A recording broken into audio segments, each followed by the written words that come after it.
Hello everyone, welcome back to the web education class 10। तो आज हम पढ़ेंगे why the power sharing is desirable का अनदर रीजन। क्यों पावर शेयरिंग को डिजायरेबल माना जाता है, इसका एक और रीजन क्या है। बाय मोरल रीजन, इसका एक और रीजन क्या है guys, moral reason is desirable का एक और रीजन मोरल रीजन। तो हम शुरू करते हैं। Why the power sharing desirable, ये दो कारण से होता है। पहला मोरल, और अगर प्रूडेंशियल रीजन हमने देखा था, पर ये वीडियो तो आ चुकी है। ये वीडियो आप देख सकते हो। ये वीडियो कहां पर मिलेगी, प्लेलिस्ट की लिंक कहां पर, डिस्क्रिप्शन बॉक्स में जाके देख लीजिए। पूरे चैप्टर्स को हमने प्रूडेंशियल रीजन तक खत्म कर दिया। इस वीडियो का आज हम पढ़ रहे हैं मोरल रीजन। तो प्रूडेंशियल रीजन की वीडियो आ चुकी है, आज हम पढ़ेंगे मोरल रीजन। तो शुरू करते हैं मोरल रीजन। ये एक दूसरा और बहुत डीपर रीजन होता है, क्योंकि पावर शेयरिंग बहुत गुड, बहुत अच्छा होता है डेमोक्रेसी के मामले में। यानी लोकतंत्र में पावर शेयरिंग यानी सत्ता का बंटवारा होना बहुत अच्छा माना जाता है मेरे यार। But power sharing is the very spirit of democracy. क्या होता है, मतलब पावर शेयरिंग क्या है, बहुत आत्मा है लोकतंत्र का। लोकतंत्र का आत्मा किसे कहा जाता है, पावर शेयरिंग को। सत्ता का बंटवारा होना, सत्ता यानी पावर, बंटवारा यानी होता है sharing. Sharing is the caring of the both communities. तो इसलिए हमने जो भी स्टोरी बेल्जियम और श्रीलंका की देखी, पर दोनों में ही स्टोरी में क्या हो रहा था, पावर को शेयर किया जा रहा था। दोनों को ही रियलाइजेशन हुआ, अगर सत्ता का बंटवारा नहीं होगा तो डेमोक्रेसी यानी लोकतंत्र नहीं हो पाएगा।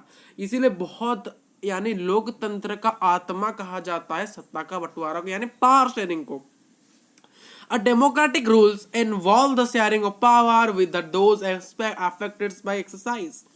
यानी डेमोक्रेसी में यानी लोकतांत्रिक की रूल में ये इन्वॉल्व होता है पावर शेयरिंग। यानी लोकतंत्र में पावर शेयरिंग यानी सत्ता का बंटवारा होना अनिवार्य है, ठीक। और दोज इफेक्टेड बाय एक्सरसाइज, उसे करना पड़ेगा। एक्सरसाइज यानी उसे करना ही पड़ेगा, यानी सत्ता का यानी पावर को शेयर्ड करना ही पड़ेगा लोकतंत्र में, ठीक। Who have rule to leave and with its effects, जो भी वहां पर रहते हैं और जो वो इनके ऊपर इसका इफेक्ट पड़े। अगर पावर का सत्ता का बंटवारा नहीं होता है तो क्या होगा, ये किसके ऊपर प्रभाव पड़ेगा, वहां पर जो रहते हैं उनके ऊपर। जैसे कि श्रीलंकन में तामिल्स थे और कौन थे, बुद्धिस्ट थे। दोनों के ऊपर कुछ अलग, यानी तामिल्स ने क्या किया था, तामिल अगर तामिल को ज्यादा सारी अपॉर्चुनिटीज नहीं मिलेगी तो तामिल्स ने क्या कॉन्फ्लिक्ट शुरू कर दिया, सिविल वार हो गया। और वहां पर जो अदर पीपल्स थे, थाउजेंड ऑफ पीपल्स मर गए थे, और उनमें से बहुत सारे लोगों को उस जगह को छोड़ के जाना पड़ा। इसलिए पूरे दुनिया का कोई फर्क नहीं पड़ेगा। यानी अगर मान लीजिए इंडिया में पावर शेयरिंग नहीं होता है, पूरे दुनिया को कोई नहीं फर्क पड़े, पर इंडिया बर्बाद हो जाएगा। इंडिया बर्बाद हो जाएगा, क्योंकि कॉन्फ्लिक्ट होगी, बारूद फटेगी। जैसे कि सीरिया, श्रीलंका अभी भी ये तब हो रहे थे, जैसे बेल्जियम में हो रहे थे conflict only. But power sharing के बाद ये सारे रुकेगी नहीं। ये सारी चीजें कब रुके, पावर शेयरिंग के बाद ही, नहीं तो नहीं रुकते। तो पावर शेयरिंग इज मस्ट। तो peoples have right to be consult how they are governed. People के पास ये अधिकार है कि उनको जवाब दे सके जो उनको गवर्न कर रहे हैं, जो उनके ऊपर रूल कर रहे हैं, रेगुलेशन चला रहे हैं। तो अगर वो कोई भी गलती कर रहे हैं, पीपल लोगों का हक है, राइट है उनको बता सके। People have to right to consult, यानी ये हक नहीं कि आपने इस चीज को क्यों नहीं किया, इस प्रकार से एंग्री मूड में नहीं, आप इसे कंसल्टेड कर सकते हो, आप बता सकते हो ये मेरा जरूरत है, आप इस चीज को पूरा करिए। कंसल्टेड कर, आपका अधिकार है कि आप कंसल्टेड कर सकते हो जो भी आपको गवर्न कर रहा है। ये आपका पॉइंट, यही होता है मोरल रीजन, यही होता है मोरल रीजन। मोरल रीजन ये होता है कि पावर शेयरिंग को आत्मा माना जाता है, और अगर पावर शेयरिंग नहीं होती है तो वहां पर रहने वाले लोग और वहां पर उनके ऊपर इफेक्ट पड़ेगा। और क्या होता है, और जो भी लोग वहां पर रहते हैं उनके पास ये अधिकार है, वो बता सकते हैं उनको क्या नीड है, उनको क्या नीड है, जो कि उनको जो गवर्न करते हैं उनको वो बता सकते हैं, ठीक।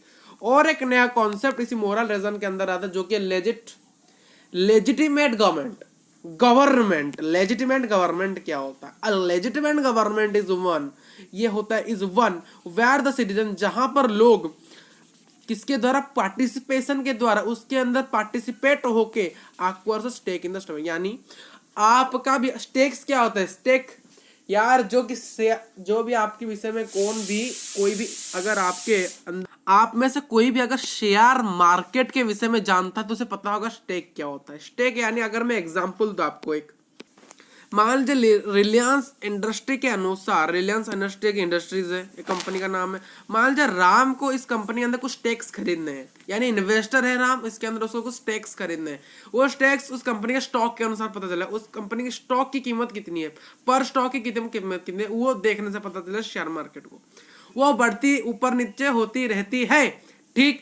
तो उसी के अनुसार मतलब लेजिटिमेट गवर्नमेंट ये होता है जहां पर लोग पार्टिसिपेशन के द्वारा हमारे लोकतंत्र के पावर शेयरिंग के सिस्टम के अंदर स्टेक कर सकते हैं। आपको कंपनी देखे सर, इस कंपनी के अनुसार ये जो रिलायंस यहाँ पर लिखा है, इस रिलायंस को हटा के आपको यहाँ पर क्या लिखना है, पावर शेयरिंग लिखना है। क्या लिखना है, पावर शेयरिंग। तो मैंने अब क्या किया, रिलायंस इंडस्ट्री के जगह में मैंने क्या किया, पावर शेयरिंग को लिख दिया। और सिस्टम, पावर शेयरिंग हमारा सिस्टम या फिर डेमोक्रेटिक सिस्टम, यहाँ पर सिस्टम ना लिख के सिर्फ डेमोक्रेटिक, तो मैंने यहाँ पर लिख दिया डेमोक्रेटिक सिस्टम और पावर शेयरिंग। यहाँ पर राम के जगह हम राम को नहीं लेंगे, यहाँ पर पीपल्स को लेंगे, सिटीजन्स यानी पीपल्स। तो यहाँ पर जो पीपल्स क्या करेंगे, स्टॉक्स खरीद सकते हैं, उनके पास राइट्स है, उनके पास क्या है, राइट, लोगों के पास क्या है, राइट्स है। और उस राइट कहां से, पार्टिसिपेशन उनके करना पड़ेगा, उन्हें पार्टिसिपेशन करके राइट्स लेना पड़ेगा। पीपल्स क्या करेंगे, पार्टिसिपेशन के द्वारा पावर शेयरिंग या फिर डेमोक्रेटिक सिस्टम के अंदर स्टॉक्स खरीद सकते हैं। यानी यही था आपका समझ। लेजिस्लेटिव गवर्नमेंट ये है कि जहां पर आप डेमोक्रेटिक गवर्नमेंट या फिर सत्ता का बंटवारा यानी पावर शेयरिंग में आप क्या कर सकते हो, स्टॉक्स खरीद सकते हो, स्टैक्स खरीद सकते हो। यही था आपका लेजिटिमेटिव गवर्नमेंट, ठीक। मैं होप करता हूँ कि आपको ये सभी चीजें कॉन्सेप्ट समझ में आ रही होगी, ठीक है। ये कुछ चीजें हैं जो कि आपके बुक में लिखी है। Let us recall the first reason, हम फिर से रिकॉल करते हैं, कॉल करते हैं किसे, फर्स्ट रीजन को, जिसका नाम है प्रूडेंशियल रीजन। Prudential reason. और दूसरा क्या है, मोरल रीजन। जो प्रूडेंशियल रीजन स्ट्रेस देता है कि पावर शेयरिंग को बहुत बड़ा आउटकम देना चाहिए, यानी प्रूडेंशियल रीजन पावर शेयरिंग को बढ़िया सा आउटकम देने में मदद करता है।